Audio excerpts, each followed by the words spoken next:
Russia may still be out in the cold in terms of the international athletics community, but it's set to become the centre of the footballing world, as we've been reminded here in St. Petersburg, with 100 days to go until the start of the Confederations Cup, the traditional World Cup warm-up tournament. The stadium here is no doubt ready to go, along with all 3 others that will be used in June's tournament, and the other 8 which will be used at next year's World Cup are all well on course as well. But for all the success, the negative headlines continue to dominate. It's no secret that there are occasional materials in the foreign media which are either far from truth or contain facts which are put together in a very biased manner. There are some facts, though, that are hard to dispute. Just this week, Igor Lebedev, a Russian MP, called for hooliganism to be made a legal sport, raising fears for the safety of fans travelling to support their teams here in Russia. The most senior Russian implicated in the McLaren report into the state-sponsored doping programme, Vitaly Mutko, has been promoted from sports minister to deputy prime minister. He remains the man in charge of making the World Cup happen.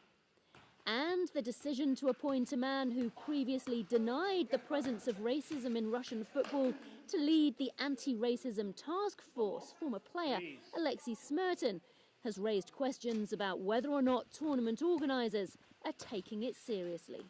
Are you happy that he is the person to lead the anti-racism mission here in Russia, given his comments from a couple of years ago where he said racism doesn't exist? Well, first I think that we need to give everybody who is a member of these committees a chance to get educated on what we mean by fighting racism, and Alexei is no exception. I just think that we need to give them time to learn what we are demanding in this kind of context. Should therefore somebody else who does understand the magnitude of the problem be leading the task force? Well, I think that he's a good representation of the Russian. He is well-known, well-appreciated. It was 3 years ago that Russia last hosted a major international sporting event, the Winter Olympics in Sochi. I was there as Russia pulled it off and heralded their great moment on the international stage.